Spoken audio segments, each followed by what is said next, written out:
Hey, what's going on, everybody? Welcome to another episode of Glorious Nightmares. It's a little bit of a different setup, just a little bit. Just a little bit. So, obviously, we've taken bigger hiatuses than we would want to. We're both very busy. Obviously, with launching a new show, the hope is always to be out weekly. The thing about that is, Adam lives on a good day. Is it 3-hour drive? Sometimes, yeah. If I'm lucky, I can do it in 2 if I really squeak my way around the freeway and around every single car. But yeah, on a bad day, it can take up to 3 hours. So there's that. And then I've also just been busy shooting stuff and everything like that, and then trying to figure out the studio. So we're going to be moving remote for the foreseeable future for a bit, but we still will always be going to Frog City if there's something cool going on, if Adam is in town for a little while and stuff like that. But we wanted to have a more consistent show for you guys, especially also thank you for everybody who's stuck with us. I know there's also all this new stuff with YouTube and ad blockers and restrictions and so anybody who has stuck with us, thank you, especially our patrons. We hope you enjoyed the 2 Patreon deaths that we did on the last episode. I know we said the next episode was going to be Alien Earth and everything. I think we're going to do that for next week because we do have this new setup.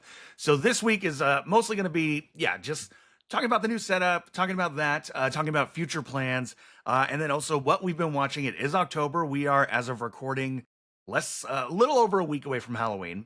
So I don't know if Adam's been doing anything really spooky or anything like that, but I think getting into that, what's been going on.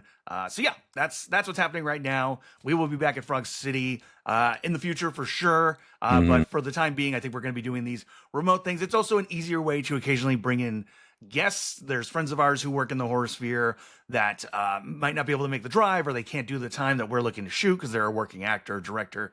But getting them to come on and do something like this is a hair easier. Yeah, absolutely. And it's not an easy consideration when you want to go remote, because I know from my experience that everyone's sort of gotten used to being back in a studio space again. So the idea of going remote is not easy, and I feel like it's a very different sort of engagement when you and I are sitting in the room together versus being remote.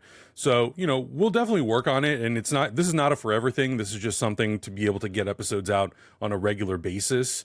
And yeah, I mean, we love doing this show. It's so fun for me, at least, to have an outlet where I can talk about a genre that I normally can't talk about on Heroes Reforged, because that's not what we built up on that channel. I'm trying to get those guys to watch more horror. We actually just recently watched The Thing, and Augustine had never seen it. Cameron, he didn't even know it was an alien oriented movie. He had no idea. Did you ask him what he thought it was, just based off maybe the cover art or anything?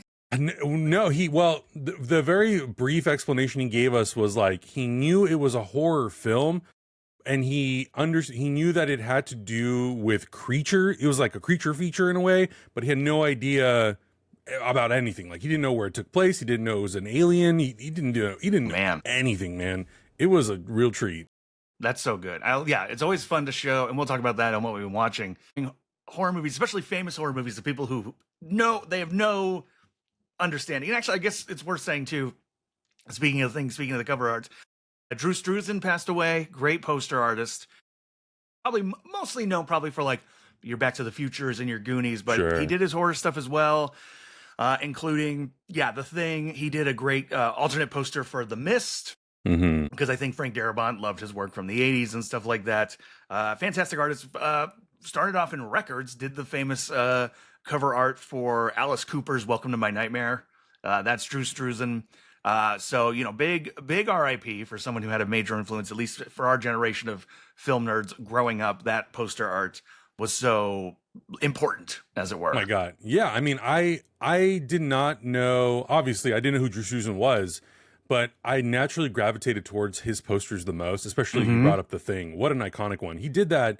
And I think that was like a 24-hour job. It was like, here's kind of the vibe. Here's kind of what we're going for.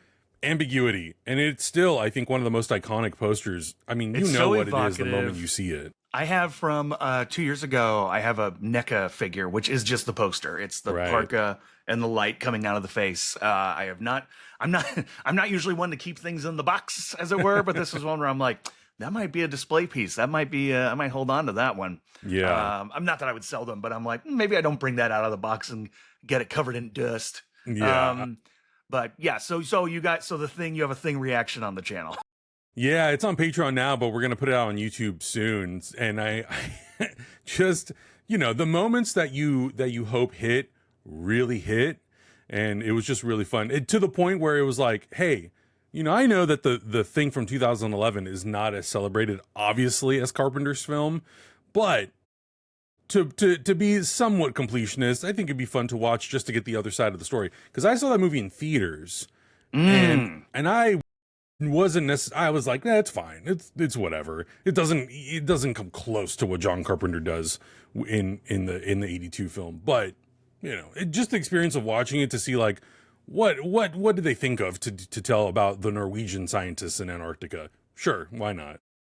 Yeah, I think for me, like it is the classic case where once you start explaining things, it kind of takes away the mystique. I've not seen that movie since it came out, and I'm kind of okay with that. I didn't hate it, but it was definitely like, I'm like, well, this sort of removes the great creepiness of the first chunk of the original thing, or the Carpenter thing, right? Where it is like, there's this dog and you don't know what's going on, and then you go to this place and you're discovering the stuff in the Norwegian camp. And I think making it where it's like, as if it's just going to be a game of like, oh, that's from that. I'm like, that takes away something from me, at least. Absolutely. But that said, the Thing video game might be, let me fix that. There's your other problem with remote. You make the smallest adjustment and the camera goes, oh, no. Where'd you go? Where'd you go? Oh, God. But the Thing video game, which we talked about a couple episodes ago with Andy, the remaster of that they put out, that might be fun to maybe make Augie sit and play nowadays. Obviously, yeah. Well, I mean, I feel like I've heard, even talking with you and Andy about it, mostly good things about that. And I've never played it, so I think that'd be really fun to have a little sit-down playthrough of that.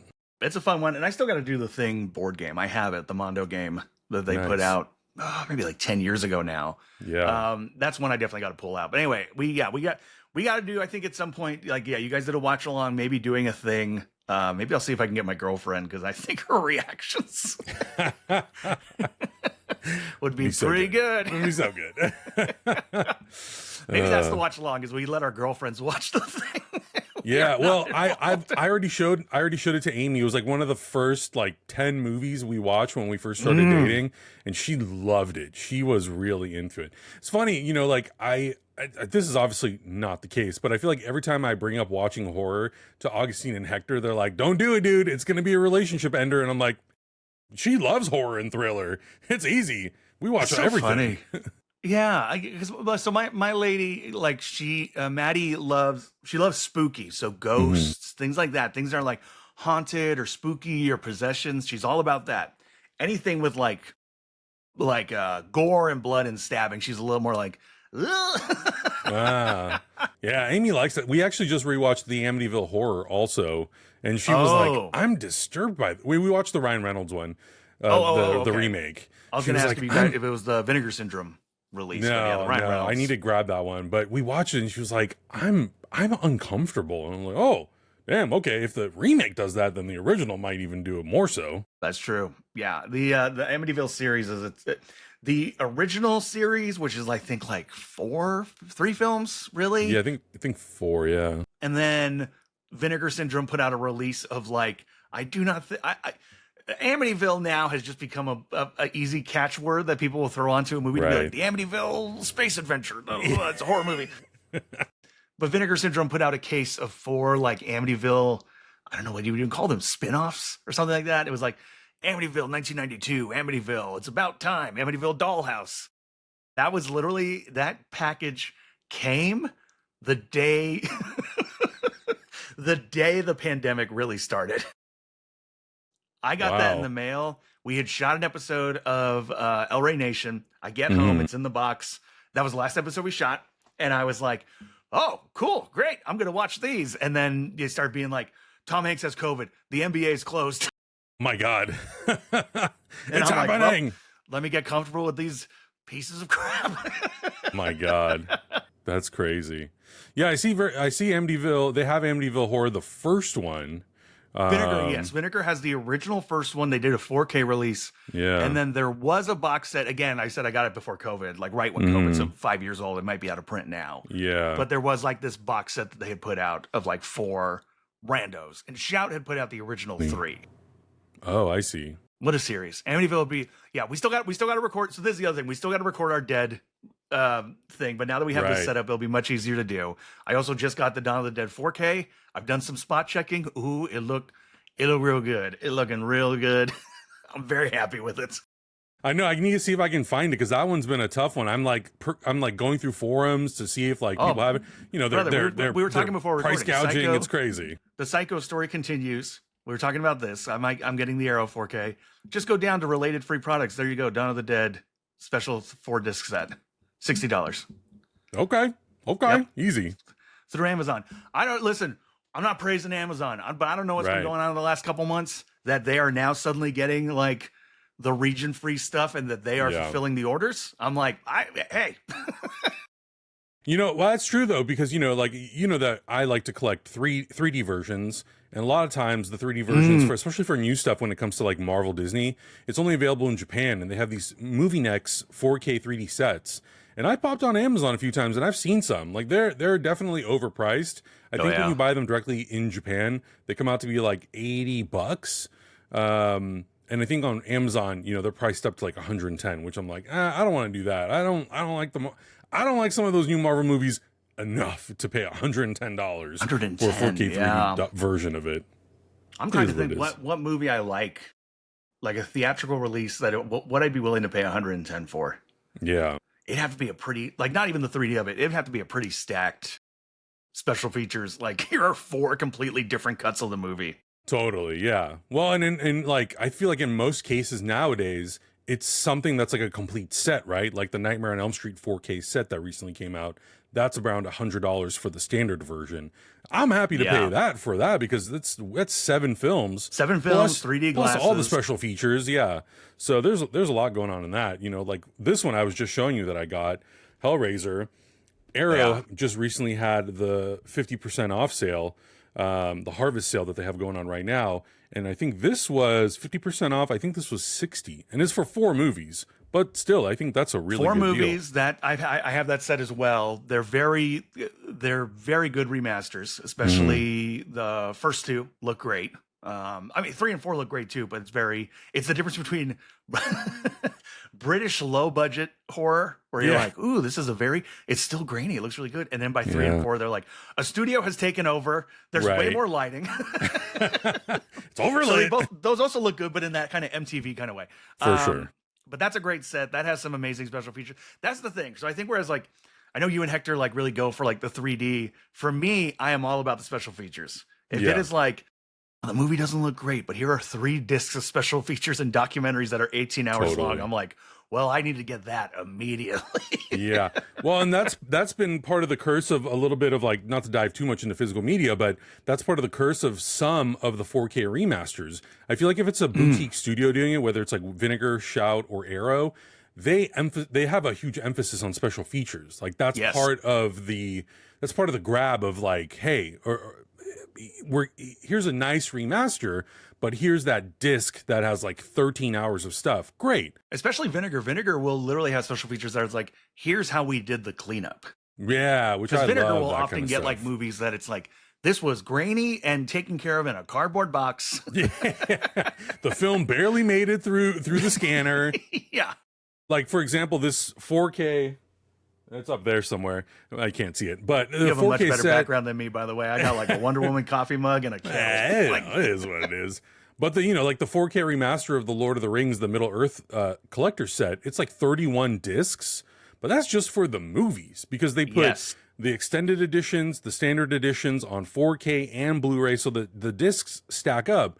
But the pitfall is that you don't get the special features. So I still those were famously beloved special features, the appendices. They were, yeah. So I have kept my Lord of the Rings gold set that came out, I don't know, like 10, 15 years ago of the original films that has like the appendices and all the special features. I'm like, yeah, I'm not getting rid of that because if this 4K set doesn't have it, then there's no point in getting rid of it, truthfully. No, that's the thing. There's a lot of movies now that, again, it's less the boutique labels, more like, hey, this movie's finally coming to 4K from Universal or this, that, and the other.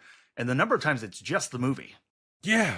And I'm like, oh, cool. You know what I mean? Like, it's taking up more space. I'm glad you did a remaster, but otherwise, Right. yeah, I'm going to hold on. The lesson I learned on that was actually when I upgraded to the first time they put out the Superman films on Blu-ray. Yeah. And it was like, here's this, special. I was like, great. I grabbed those Blu-rays. This would have been like, I think probably not. I think right when Man of Steel was coming out. Yeah, it's like so I grabbed those 2013. Blu-rays, and I was like, well, I don't know if I need these DVDs anymore.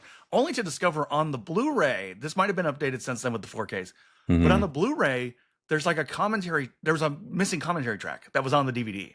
The DVD had a commentary track with Donner and Joseph Tom Mankiewicz. Tom Mankiewicz. That was not on the Blu-ray, and I'm like, well, now I got to hold on to the DVD, which I'm not against, but I'm like, oh, I don't even have the option in my brain. That's my collector brain, where I'm just like, well, I can't get rid of this. Yeah.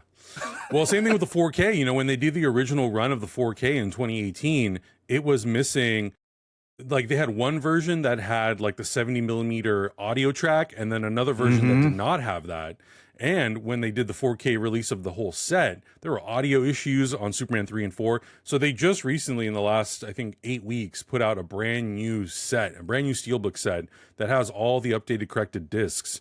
But yeah, that's the frustration sometimes, is like you have all these editions, and as collectors, we have to look in the back and go, okay, comparatively from the DVD to the Blu-ray to the 4K, which one has like the most complete set of special features, and which ones am I going to cherry pick and keep? I also, because I am the type of person who has, who uses Plex to back up a lot of my media, I will cherry pick featurettes from certain things and put them on there, so that if I need to downsize my collection, I'm like, great, well, I can't hold on to all of this stuff. I at least have that stuff backed up on a drive. So if at any point I want to access it, I can access it on my computer, or I can access it through Plex on, my projector or whatever. Would it be ideal to have it all on one disc? Absolutely. But at that point, you get into the nitty gritty of like, well, what if I just start making my own discs for my collection? Oh, I know. And as I look at my collection, I was talking with a friend recently, and I'm like, I can't deny that thing like disc rot is in my brain. Right. As some of these discs are now reaching, like ownership of nearly 20 years. Yeah, and I mean that's a real thing. There's a lot of DVDs from like the early 2000s that are starting to get disc rot that a lot of people are talking about, and I think that's why I sometimes advocate for people to do backups of their media. Is it ideal? No, but the alternative is you're gonna have to like rebuy that media if it even got ported over to another format, or if it's still in print on DVD. That's always the tricky part about collecting. Like I recently. So Sicario, I would say, was probably in the first 5 4K Blu-rays I ever bought, and the original 4K disc that I had started to have issues. So I ordered a new one, and that's the first case of having to replace something that I've had in my collection that I've run it through long enough that it has had issues. And I know already people are like, the digital will never do that. I'm like, yeah, but the digital also doesn't look as good as it doesn't look as good. It could disappear. Some studio could be like, well, that's going to go on our server and you got to pay $60 a month for it. And I'm like, no. Exactly. I'm like, I'm not doing that. Yeah. It is a dance, especially. So this time of month, especially, a lot of the boutique labels that we like do start to have sales. So as you said, you got Hellraiser. I'm getting from Vinegar Syndrome coming soon. The Dark Half, the George Romero film that is Stephen King book, which I'll be getting into that a lot with what we've been watching. And it's both great, and then also like that funny dance, because I do have the Shout Factory version of the Dark Half. I'm like, do I need to get the 4K? And then in my brain, I'm like, yeah, I know. Well, and it's especially frustrating when you like buy something, right? Like, let's say they haven't had a 4K Blu-ray out and it's been years. So you're like, okay, maybe now because there's a sale, I'll pull the trigger on something. And then in 2 weeks, they're like, hey, we're doing the 4K upgrade. You're like, son of a bitch. Damn it. Yeah. Yeah. And right now Shout's been having a little bit of a sale. And so I've actually also been buying non-horror Shout stuff. Like I just bought Blaxploitation Volume 2.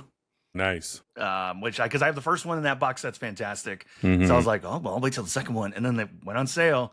The thing I need to look into is, because I know Arrow has these amazing Shaw Brothers sets.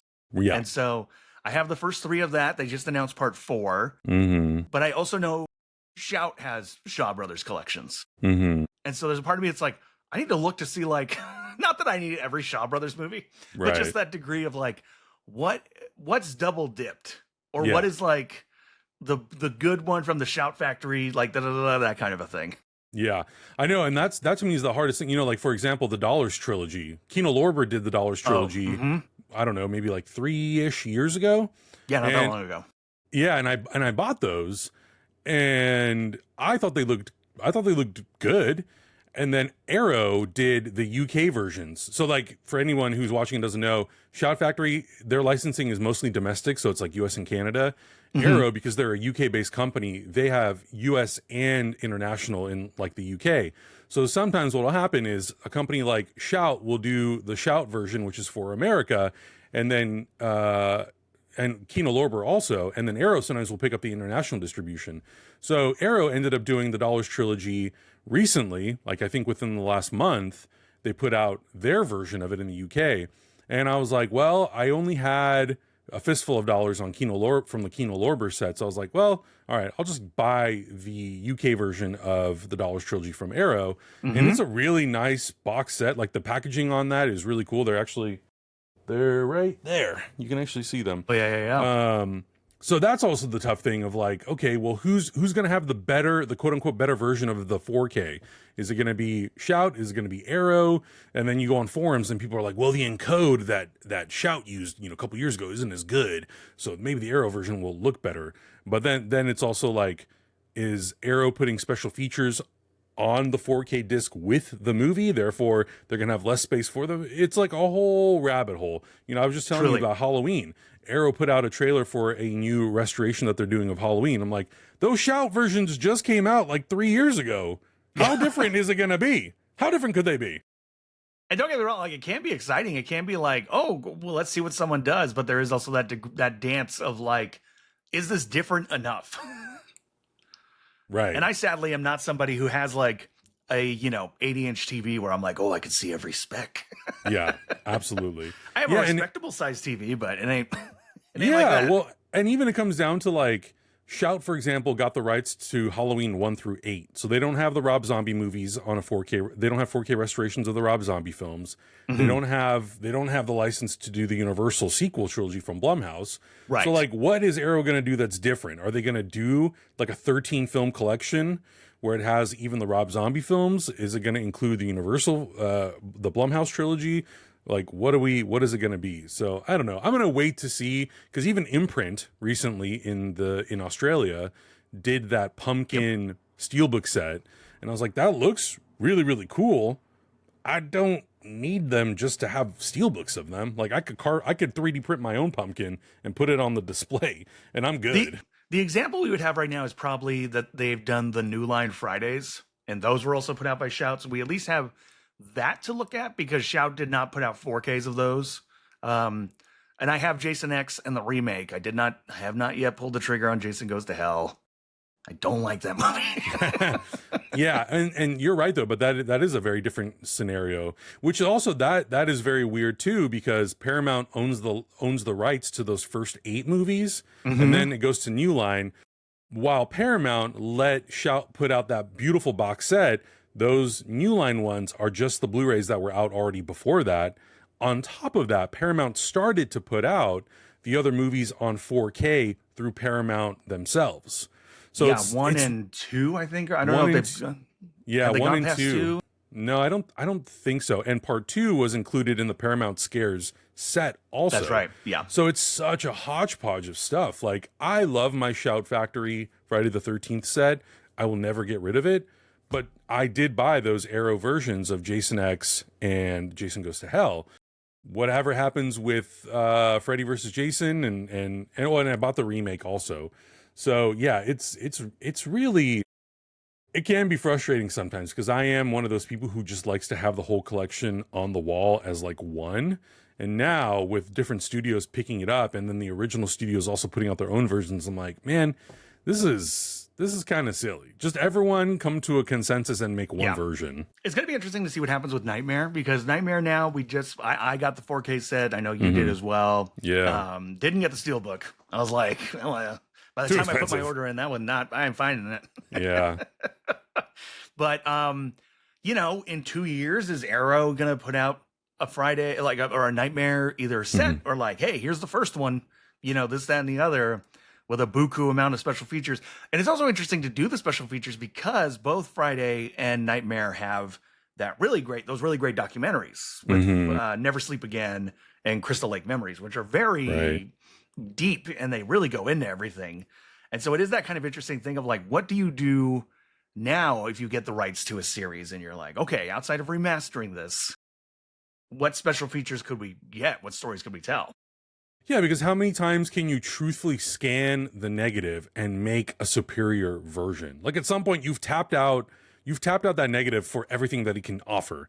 You've tapped out the negative, and also it's like at this point you're just getting a different cleaner who's going to clean. Yeah, who's going to have the most pristine version of the movie? It's like, okay, at this point it's like you better be able to encode it at like the most insane quality that you can fit on a 100 gigabyte disc. Otherwise, like, I'm pretty satisfied with what I was telling you, I've already seen the remaster for 1 because it came out last year, but I watched 2 and 3 and I thought Freddy's Revenge and Dream Warriors looked really, really good. So like, I'm pretty satisfied. Like, there's not much else you can do other than like, put every special feature that has ever been released in the history of special features.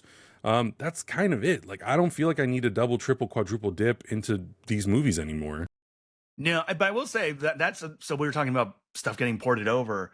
The Nightmare DVD set, because I had the old black set that painted made Freddy on the sides. Yeah. That had its own disc, and it was a great, like, really deep dive special feature.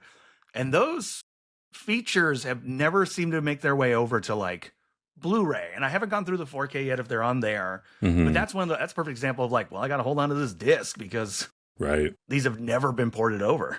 Yeah, and that I think is, and it's a whole thing when it comes to the home media departments of all these studios, because a lot of people are starting to kind of, who collect physical media, they're like, why are we no longer making Blu-ray special feature discs? Why are we minimizing the special features and just putting them on the 4K? That's been happening with new movies for a while. You know, you look at something, as much as I love movies like Oppenheimer and Sinners, the special features are on the 4K disc. And I'm like, couldn't we, why are we holding back with how much material is being captured on set, behind the scenes? Why are, like, even that Kodak video that Ryan Coogler put on YouTube, why didn't Kodak include that on the Blu-ray? You know, like, why not just put it on the Blu-ray and make it a part of the special features? I think, there's a lot of that stuff that I'm like, man, studios are really just trying to, and when I say studios, I mean the main studios like Warner's, Paramount, Universal. They're really trying to consolidate as much as they can to not have to spend as much to produce these discs. But I really, even Superman, as much as I love Superman, I'm like, God, man, I feel like there's a lot of stuff in here that could have been included on its own disc about like even just making the movie itself, not even tapping into the history of Superman, because I feel like a lot of other releases have done good stuff with that. But even just getting into James Gunn and Peter Safran's sort of like vision and creative a vision for DC, you know, like what's the, other than like, I don't need you to spitball a timeline. Like, I don't want that, but like, what are you really doing to make this universe feel unique and different? There's a lot of that stuff that I feel like could have really been done that hasn't been done yet. But yeah, man, physical media collecting, it's a whole thing. That early 2000s era, man, of DVDs, like the special features were like Ridley Scott had some of the best special features of like any director. Like, it'd be like, here's a 3-disc set of Black Hawk Down. I'm like, okay. Yeah, I feel like Ridley Scott, George Lucas, like those prequels, as however you feel about those, man, those DVDs when they first came out, those things had some of the best special features. I mean, a whole disc, way extensive, hours, like 8 to 12 hours of stuff that I was like, God damn, this is incredible stuff. So all that said, what is some of the stuff we've been watching? I feel like this is, you know, sometimes I go through phases. Beginning of the year, I'll start strong and I'm watching, let's say, like 20 movies a month. And then it kind of tapers off by the end of summer because there's shows coming out and movies coming out and we're talking about them and reviewing them. And I have to cherry pick what I'm watching. And once we get into this Halloween season, it's when I start to pick stuff back up again. But I'm really stoked with some of the stuff that I've been able to watch. You know, I mentioned the Nightmare on Elm Street movies. I rewatched The Thing. I also saw for the first time Frankenstein, Guillermo del Toro's Frankenstein. Oh, okay. You made it to the theater for that? Yeah, I did get to see it in the theater. this is, again, it's like how you train your partners into just like being a little bit more conscious of the things that they watch.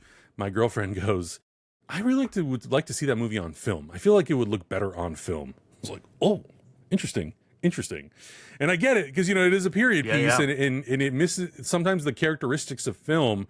You sometimes need those on a period piece. It helps sort of sell the immersion of what it is. Right. When it's such a clean digital copy, you're like, yeah, it looks good, but I want that grain. I want that texture. I want that halation. I want that bloom.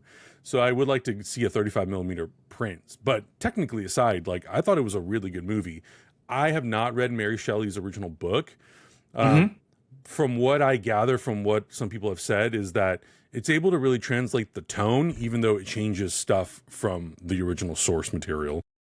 I read that book in 5th grade. My girlfriend recently asked me, she's like, have you read that? And I said, I read it like, when I was really young. I haven't read it since then. I'm sure obviously now a 30-year difference, I probably have a different perspective on things.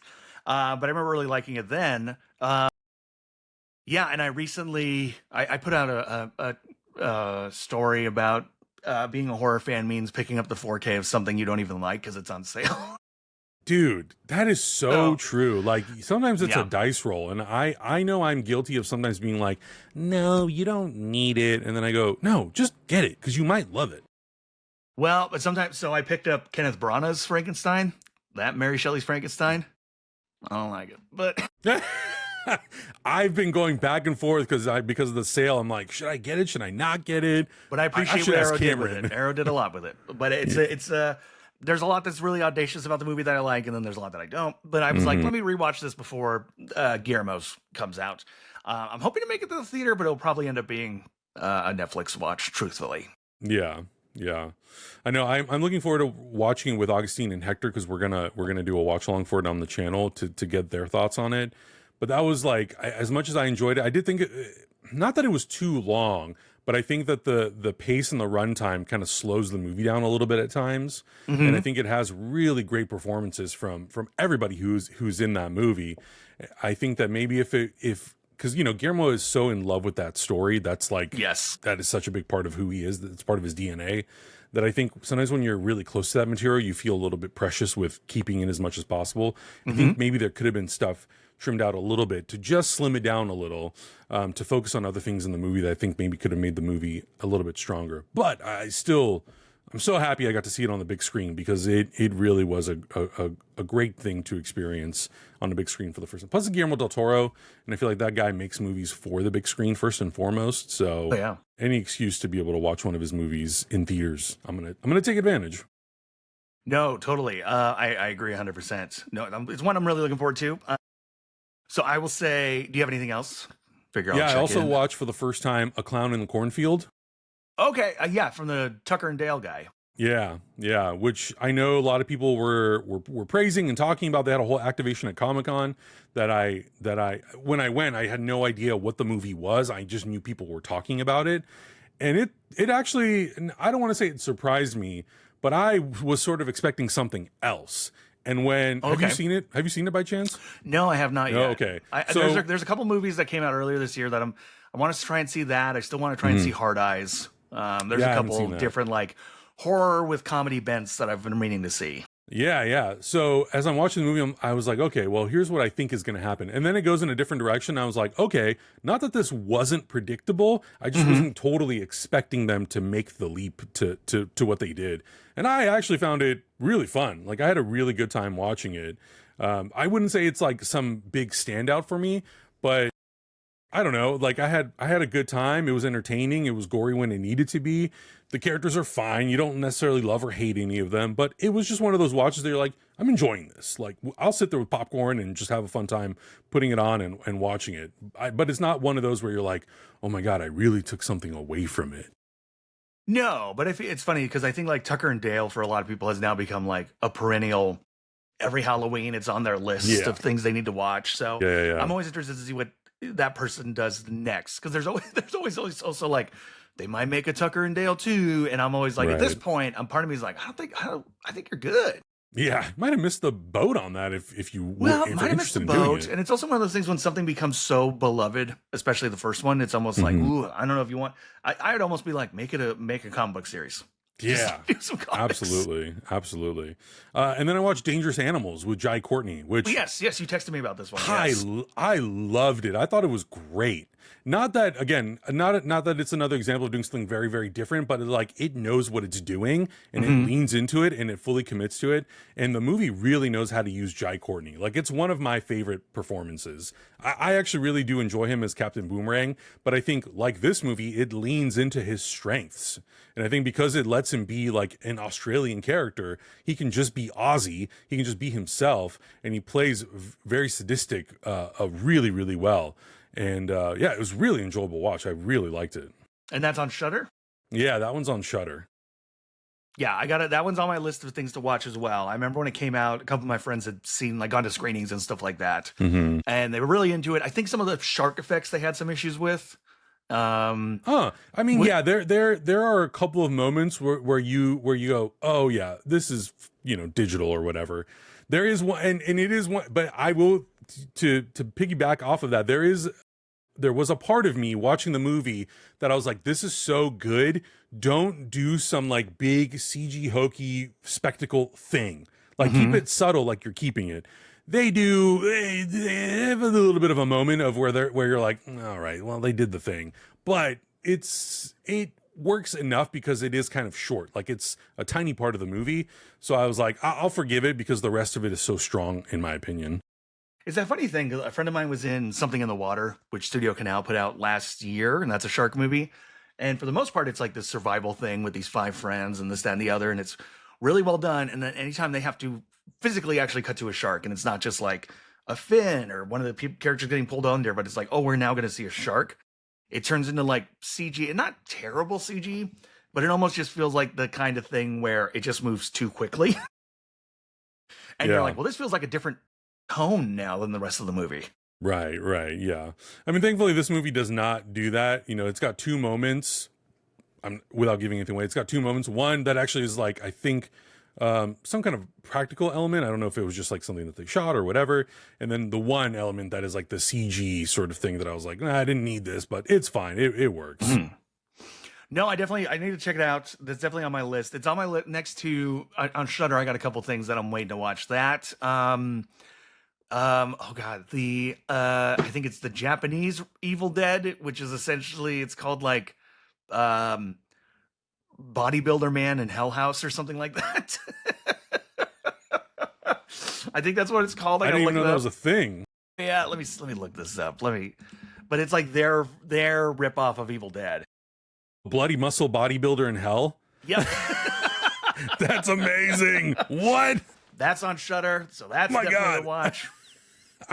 Oh wow, it's 30 years old. I didn't even know. Wow, that's incredible. No, truly, it was definitely like they got inspired by Evil Dead, and they're like, we can do this. Oh, cool. Yeah, I mean, even the poster. You look at the poster, and you're like, this has definitely Evil Dead vibes to it for sure. I think it was shot on video. Like, it even has that kind of vibe to it. But like, I'm saving it because they watched it on the Joe Bob Briggs show. Got it. And I was like, oh, well, I'll watch this along with Joe Bob. Who also recently followed me on Instagram, which I'm like, oh, no shit, that's awesome. I'm like, future guest. No. Hello, man. Anytime someone cool like that follows me, I'm always like, what am I posting? You can't get too much in your head, but there's still a degree. Totally, yeah. I also did see, I watched Body Bags, which the John Carpenter kind of Tales from the Crypt. Yeah, I've seen, you know, that was one of those things that would always pop up as a kid on HBO, and I never like understood what it was. But as I've rewatched it now, I think like the last 2-3 years I've watched a couple times. I miss that kind of stuff. Like, I would love to see more of those types of things being made nowadays, especially now. You know, I feel like that stuff is quote unquote easy to make because it's just like a series of shorts. You know, you just got to make them really fun and enticing. And goddamn, John Carpenter's like, he's so fun in that thing. I really love him in that. It's really fun. Yeah, it was a Showtime original, and I think it was supposed to be their attempt at, from my understanding, I think it was meant to try to be a series, and they decided not to, and then they decided like, let's just make like the 3 stories into a film. And John Carpenter, who I think has forever been 70 years old. Seriously. Is like the crypt keeper, but he works at a morgue. But it's fun. Yeah, there's two segments directed by Carpenter and one by Tobe Hooper, I believe. Yeah, I think you're right. I'm pretty sure. Yeah, Tobe Hooper does the one with Stacy Keach, the hair one. Yeah, and then that one's wild. That one's wild. But yeah, no, it's super fun. Like there is that thing of like missing that sort of 80s and 90s tongue-in-cheek horror that is silly, but it's not overly, I'm thinking how to put it. Like it's silly, but it's not overly winking. Totally. And it knows how to do it, you know, because I feel like for a majority of it, it relies on those interstitials with Carpenter to kind of lean into that sort of like to the humor element. And within the short stories, there is obviously some humor, but you're right. It's not humor. It's not so funny that it takes you out of it and you're like, well, now it's crossed the line into cheese. It's not being meta. You don't have the characters being like, this sounds like a story in a horror book or some kind of thing like that. Right. Yeah. Like it's really able to juggle and balance all, some of those tones really, really well.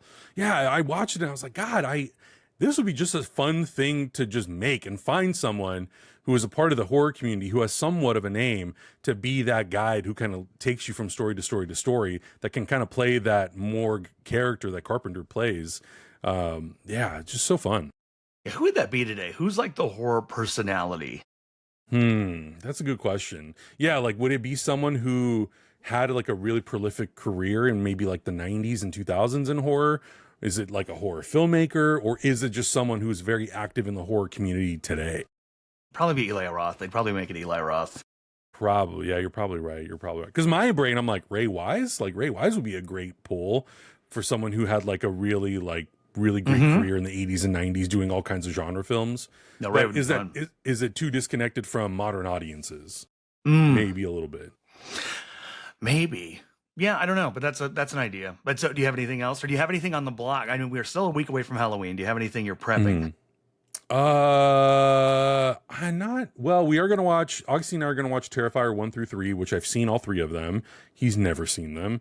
We're doing without Hector because I know Hector will go, I hate this. And I'm like, I'm not going to put you through it. Also, don't show Hector what the director has said online. Yeah, I know. True. Other than that, I don't think that there's anything. I mean, I do have this Hellraiser set that I want to watch. I got Ringu, the original Ring. And then I'll probably at some point, do my annual Halloween watch along, but nothing necessarily for like channel stuff. Everything else that I've been watching has just been for my own enjoyment, including Friday the 13th Part 3 in 3D, which I think fucking rips. I love it. It's insane. Like the 3D is insane. But yeah, every once in a while, fun. there will be a screening of it out here, like in LA, where it's like we're showing the 3D version, and it always sells out pretty quickly. Yeah, Paramount Scares is doing their Booze, Frights, and Bites event at Heritage Square, and they're doing a double feature. It might have been, if it wasn't this past weekend, it's this upcoming weekend. They're doing Part 2 and 3 back to back, and the Part 3 is in 3D. Man, it's a great time. It's good. I gotta check that one out. I know that was one when they originally put that out on physical media. It came with 3D glasses, but it was that kind of the blue and red. Yeah, it's Anaglyph. Yeah, the one that's in the Shout version is more the modern 3D where it's side by side. So when you watch it, it's like in regular color. It's not red and blue. That's something Hector, as much as Hector always wants to throw out, like, who wants to watch a 3D movie at my house? We got to do like, okay, we're gonna watch Friday the 13th Part 3. Dude, and I guess Freddy's dead. Yeah. Well, and that one, so that's again interesting. Is like that one is in Anaglyph, the Freddy's Dead, the new one. It is in red and blue because I'm sure they were like, well, no one has a 3D TV these days, so why? I'm like, whatever, man, do whatever you want, I guess. Yeah, truly. I think they're also because it's for Freddy's Dead. They're like, whatever. Yeah, who cares? And it's what? Isn't it only like towards the end of the film? It's literally like the last 5 minutes. Yeah, so it's like to produce a whole Blu-ray 3D disc just for that. Yeah. I get it. So for me, a little bit of book corner. I've been rereading The Dark Tower, the Stephen King series. Cool. Starting with book 1. I've read it before, but it's been a long time, and I was like, just itching. And we know Flanagan's going to be doing an Amazon series. And so I was like, you know what? I want to do it. I want to get through it. And I don't want to feel like not that there's no need to, but like, oh, let me see if I can get it done before the series is even announced as far as like casting and stuff like that. Just so it's like, I have it in my own head who everyone looks like. Yeah. Before they're like, it's this person. And I'm like, oh, I'm only halfway through the books. But it's been great. It's been a great time. And sticking with the Stephen King corner, showing my girlfriend a couple films that she has not seen that I picked up the Shout 4Ks for. We watched The Dead Zone, the Christopher Walken, cool, David Cronenberg movie. Yeah. Really dig it. It's really, really good. It's also very funny to have watched that. And then we watched Silver Bullet, the Stephen King 80s. Do you have this? I don't I don't have that, but I do. I've seen that set. But yeah, those are the two films. Those two films down there. Very cool. Picked up the 4Ks because speaking of, Flanagan does commentary on both of them. On those No 4Ks. shit, I did not know that. Yeah. So I was okay, like, well, so I need to double dip. Oh yeah. What's great about Dead Zone, for those who don't know, the Dead Zone is the famous, like, Christopher Walken is in a coma, wakes up 6 years later, and anytime he touches people, he can see the future. And he touches a local politician and kind of sees the end of the world. And this politician is a bit of a grifter and maybe more selfish and using the working man to try and get his things forward. And my girlfriend was watching it and goes like, ugh, this feels very prescient. And I said, that's the thing about Stephen King, man. Interesting. It doesn't say documentary, but it sounds like what you're describing. But it's great. It's 78 or 79. It's that era right after The Exorcist, where The Exorcist and Jaws, these two big books that became movies and were nominated for Best Picture, and they really kind of took their time. So there's that fun era in the late 70s where a number of books that were turned into films were like, oh, we can tell stories about adults dealing with adult things and taking our time and da-da-da. And there's a tone and a pace to it. And then slasher movies started in the 80s that were super cheap, and the studios went, fuck that. We can make these for $500,000 and make $30 million back. Yeah, I know. These slow books. I wonder at this point how many of his books have been turned into movies and how many different studios have different rights, right? Because it's like Warner Brothers has some, New Line, Paramount has, like, these are all Paramount movies. So I was actually in Barnes & Noble and I was in the horror section, and the Stephen King, you just look and you're like, it's the whole wall. Like, it's there's crazy. that. And then there's also all the miniseries that happened in the 90s. There's the fact that some of the films that themselves got turned into the series there, because there was on USA Network, me and my mom watched it the whole time, was The Dead Zone, the TV show. And it was Anthony Michael Hall playing the Christopher Walken part, Sean Patrick Flannery playing the Martin Sheen part. And that was a whole five season run, but classic sci-fi show stuff, ended on a cliffhanger and then got canceled. That's so annoying. Yeah, the final episode aired in 2007. Did they ever put that show out on physical media? Oh yeah, no, we have those. I have that. Cool. Because I mean, it's good, right? Like, I've heard good things about the show. It's very good. Yeah, it's very good. It is like, how do you extend this story and what do you do? Because there is a degree of, it's USA at that time, so there's also a degree of like mystery of the week where he's going to touch somebody and be like, oh, I see this in the future, I gotta figure this out. You know what I mean? Right. But it's overall a very solid, fun series. So we did that. She really liked that. Then we watched Silver Bullet. Silver Bullet, based off a shorter story that King wrote, but with artwork by Barry Windsor Smith, who wrote and drew the famous Weapon X comic book with Wolverine, called Cycle of the Wolf. And Stephen King himself wrote the script on this one. And so you can kind of feel it because there is more character beats and character moments. This might be, and it's not an ironic thing, I think he's really good in it, my favorite Gary Busey performance. Really? As like the uncle. Like, he's so charming and likable and yet plays this perfectly as like the kind of rapscallion uncle. The big thing this movie gets knocked for is the werewolf effects. The werewolf looks more like a bear. But I see. Like, whatever. Otherwise, like, really dig the movie. Young Corey Haim, one of his first films. He's great in it. Everyone's really, really good in it. And again, talking about prescient political things that my girlfriend, after watching Dead Zone and then going to this, there's a scene. So Corey Haim's character is in a wheelchair, and one of the asshole neighbors, there's always an asshole in every Stephen King book, says, why don't we just take all these people out? It'll save us all tax dollars. Jesus. And my girlfriend looks at me and goes, oh my God. And I said, well, it just goes to show you things 40 years ago. Not much has changed. Yeah, seriously. It was always there. Yeah. And then we did Misery, which she has never. So all of these she's never seen. She's never seen these. She's seen like maybe clips or knows about them. She had no idea anything about the Dead Zone, nothing about Silver Bullet. Misery, she had ideas but had never seen. She came home from work and was like, does this have body stuff in it? And I was like, what do you mean? She's like, does anything bad happen to someone's body? And I was like, yeah. Just a little bit. Just a little bit. So there's the car accidents, and I think she maybe thought that was it. Like maybe he was just going to be in a cast and all this other stuff. But then when it got to the sledgehammer scene, she was like, oh my God. But Misery's great. Misery holds up fantastically. That's amazing. It's super fun. The suspense of it. What's also fun is all three films, unintentionally, my girlfriend is really into the Canadian Anna Green Gables movie that came out in the 80s, which then led into this TV series. And that's one of her relaxing things to watch. All three of these movies had actors from that. So she was like, oh, so-and-so. It's so-and-so. It's this person. It's a connection. It's truly. And sometimes that's all you need. Yeah. We took her to a screening of Trick or Treat, not Our Treat, or Treat, the 1980s heavy metal horror movie with Gene Simmons and Ozzy Osbourne playing small roles. Yeah. I love this movie. It just got put out. It got remastered by Synapsis, I think, last year in an amazing 4K. For those who don't know, Trick or Treat is a movie about a young heavy metal fan who his favorite rock star dies, but he gets their final album, and there's backwards messages, and he plays it backwards. And it's as if Freddy Krueger was the head of a heavy metal band. And it's a horror comedy. It knows exactly what it's doing. Yeah. It came out in 85, so it came out in that perfect, like, satanic panic.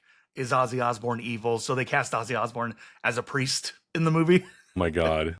And he has short hair. If you go and look, we'll put it up here when we do the edit. If you go and look at like the version of the movie they would sell like at Kmart, like the $5 DVD in a box kind of a thing. The art they would put is like Trick or Treat. It's a skull over a house, and it's Gene Simmons and Ozzy Osbourne. Gene Simmons from like maybe the mid 2000s, and Ozzy maybe like the early 90s with long hair.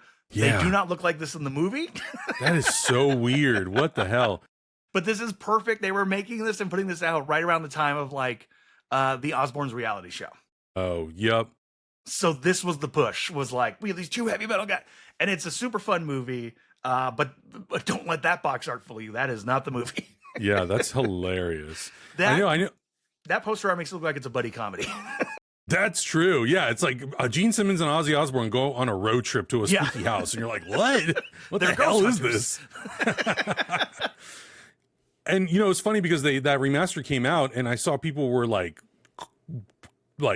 beating, if it was Black Friday, they were stomping over each other to get that 4K Blu-ray, because I think it had like multiple versions of the cover also. And I didn't know what the movie was, and so I was almost on the verge of just doing a blind buy, because I was like, sounds like I should get this, because people are like ready to die over this thing. I think it's still in print though, but I believe it is. Yeah, it's a great description. I might just have to do a blind buy and just pick that up, because I've never seen it.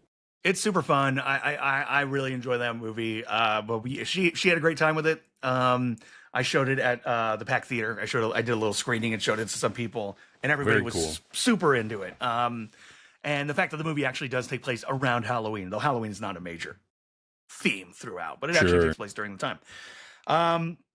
And then going into Nightmare, showed her part 1 and 3. Nice. Skip 2. I have a good time with 2, but I was like, let me just show her the Nancy. Let me show her the Nancy films. And so again, similar thing. She knew the iconography. She knew he was like in dreams, but that was all she really knew about Freddy Krueger. Wow. So she was then, as we were watching it, asking me questions. Like she was like, does it explain how he's able to, like why he's going after these kids? And I'm like, yes. Give it time. Yeah. The main thing was, by the time we're watching part 3, she's like, does it ever explain how he's able to do this? And I said, yes, and it's an awful explanation. Yeah. Don't worry about it. Yeah. But she was super into it. I love those two films. Those for me are very easy watches. I think like Mhm. Nightmare for me as a series, I have my soft spots for Halloween. I have my soft spots for Friday. There's so much great stuff in there. But I think Nightmare has always kind of been my series. And I think for me, it's like how creative they're able to get on Mhm. like pretty low budgets, but they're able to be Yeah. so creative because it's like, oh, it's a dreamscape. And it's also fun to see the evolution from 1 to 3, where it's like in 1, he's a bit of a stinker. He'll cut himself open, but other than that, he's pretty evil. And then Mhm. by 3, it's like the one-liners are coming out. He's killing people by like, what's their thing? Because in Right. 1, he doesn't really have like, I'm going to kill them by what their thing is. Right. He just kills them. By 3, it's like, oh, you like D&D? You're gonna which you actually read about what the version of the script that Darabont and Chuck Russell, when they did their rewrite, wrote. It was supposed to be like a D&D scene where Freddy was going to be a dragon and everything. It's And crazy. the studio was like, we cannot do that. Yeah. So there's variations, but it's so fun. I think 3 is one of the best, like, horror period, but sequels for any sequel, because it does the thing I think a good sequel should do, which is it continues the story, it adds to the lore, and it makes the world bigger, but it doesn't like hinder anything. Mhm. Like I said, he becomes more of a wisecracker. He starts using his powers to turn into things and trick people Yeah. more and like use their fears against them. But also we get like more lore about Freddy without explaining how Freddy works. So that's Right. 3 is where we get the bastard son of 100 maniacs and Amanda Kruger and stuff like that. So we're adding backstory, but we're still pushing the story forward. Mhm. And also the moment when Nancy enters the dream in part 3 and the camera just does that push in on Freddy when first he goes you and then it does a push in on Nancy. And Yeah. I'm like, yep, they knew exactly what they're doing. They're hitting the good sequel beats. Right. It's reminiscent to me of like when Sarah Connor sees the Terminator in the hallway when Yeah. she's escaping. And it's Yep. just like, oh yeah, this would be a moment. And they live in that moment. It's great. That 1 and 3 are great. I told her, I said, we're going to watch part 2, but let's watch the 2 Nancy films. Mhm. I said, because I think as many questions as she had, I'm like, part 2 will confuse you more. Right. Like, well, why doesn't he just possess people? Why? Mhm. And the thing Yeah. about part 2 is like they hadn't I'm not gonna say they haven't figured out the series yet, but they didn't know what the series was yet. Right. They're like, maybe he can possess people. I don't know. Yeah, like that first one, like you were saying, it's I don't want to say simple because conceptually it's a really great idea, but it doesn't lean into, like you're saying, really playing with people's fears and leaning into that stuff. So 2 is almost kind of like an experiment in some ways. It's like, well, what can we actually do with this character?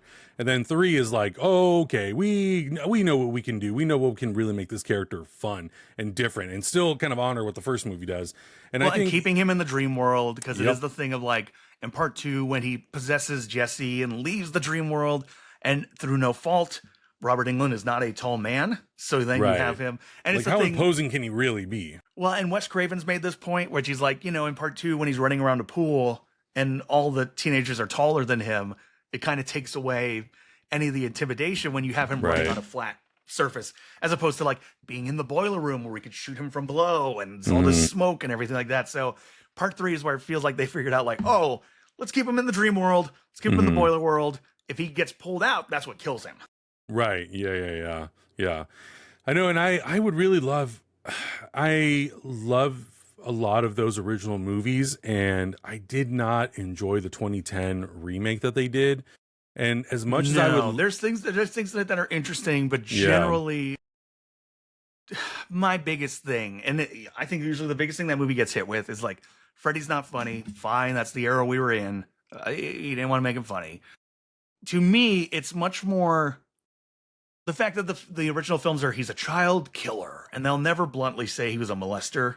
Mhm. Whereas like it's kind of hinted at, but it's not, and that kind of keeps the series fun. That's why it's like okay for Freddy to wear sunglasses and have one-liners. Yeah. Just because they never bluntly say he's a child molester. Right. And then in this remake where they're like, not only was he a child molester, he's got Polaroids. Right. And I'm like, oh, no. Yeah. Yeah, and I mean it's isn't it Platinum Dunes that ended up doing those? So it's like they did that, they did Texas, they did Friday, Texas I think is really great. Friday's okay. I have some I got to rewatch the Friday. I got the 4K. There's things I like in the Friday one. I think the only thing is, and granted, not growing up in the 80s, maybe people will be like, yeah, that's a series. I found the teenagers annoying in the remake, which I didn't in the 80s, but if I grew up maybe going to those movies, maybe there we go. Maybe if I grew up in the 80s, I'd be like, well, yeah, those characters were always annoying. Right. Yeah. I rewatched it recently and I like how it compresses some of the events of Friday 1 through 3 into kind of like one movie. Yeah. I like, so there was that part of me thinking about Nightmare on Elm Street of like, could you do something like that with a new take on Nightmare on Elm Street where it takes concepts from the first 3 and even some of the other ones too, obviously. But like, Dream Warriors is such a fun movie that I think you could do something with that concept and idea while still keeping some things, especially from that first movie, with how it treats Freddy, his character, and kind of like work through and figure out how you can make something that's kind of dynamic and different. And it is a little bit more, I don't want to say fun where it's just like slapstick, because not that obviously. No, but that's the when you get to tones part of 1 and 3, the balance is a little too much. Yeah, and I think you can find a way to balance that out. And with today's technology, do something really cool in the dream world that has fun. Like the D&D stuff is, I love that kind of stuff.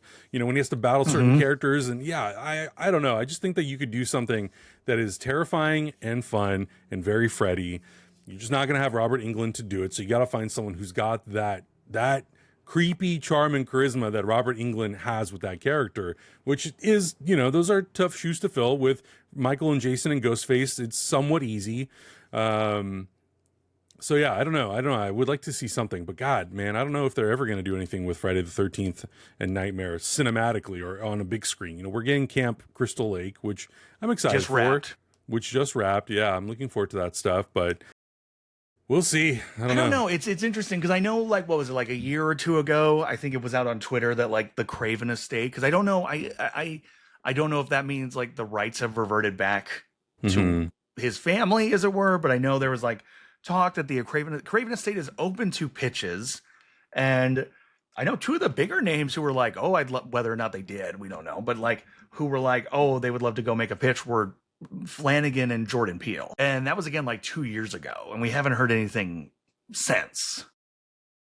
Yeah, so it looks like the rights to Nightmare on Elm Street are split between the estate of Wes Craven, who owns the domestic rights, including the character rights, and New Line and Warner Brothers, who own the international rights. For any new project, both parties must agree and partner, as neither can move forward with a new film on their own. Well, and then you have the fact that Warner Brothers is about to be sold again. My God, probably to Paramount, which means hundreds of people will be out of work. Yeah, and Paramount now being acquired by Skydance literally just is about to do or is just doing layoffs right now. It's real. It sucks, man. It really, like, the consolidation of all of these companies into these corporate mergers is brutal. Like, I don't want to see. I don't know. You know, it's like it's in your brain. You can fantasize and you can be like, oh, but if that happens, then these characters and these rights will all go. And it's like, that's great, but like, it just completely dilutes and it sucks the creativity and the exploration and the art out of it. What's the best possible thing that can happen creatively? It's like, we get a Friday the 13th box set where they're all together. Like, outside of that, I'm like, I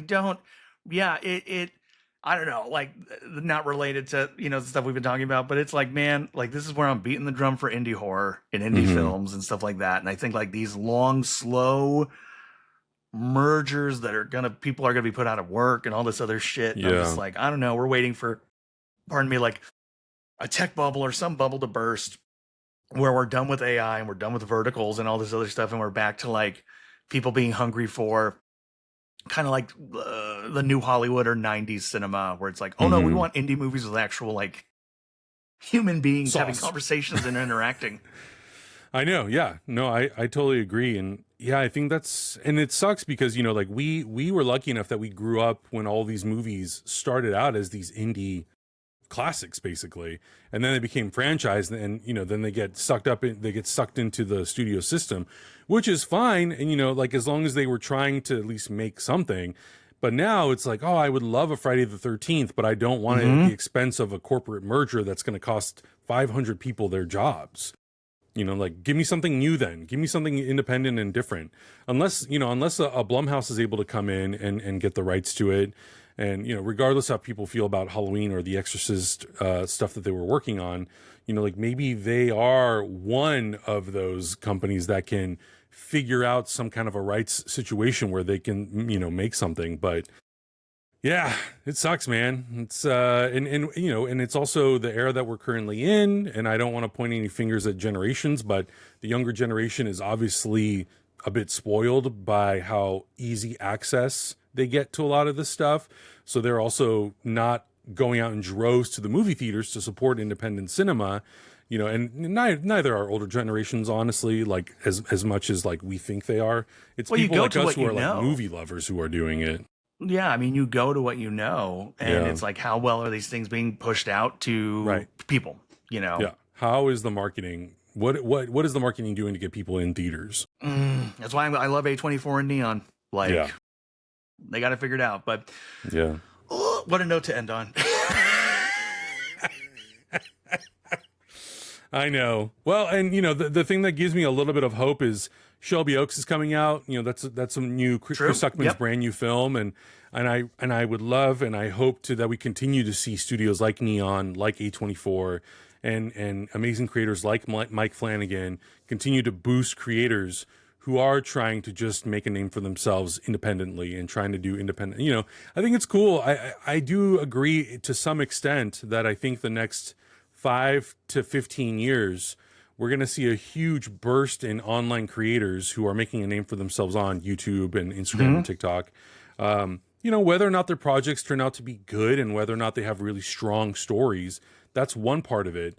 But I think it is cool to see these creators go independently, or an independent route to try to get their movies made. Because I think we need some of that stuff. We need creators who have somewhat of an opportunity to just try to make new stories rather than just relying on corporate mergers and, you know, just that level of creativity to come through. Because, you know, it's looking currently it's looking a little grim, where everything is just being made by a computer. And none of us who actually want art want that kind of stuff. You know, no. Sure, you can type in Halloween 14 into a computer, but I want to see someone who actually sits down to think about something creative and unique, who can then assemble a group of creative people to make something unique.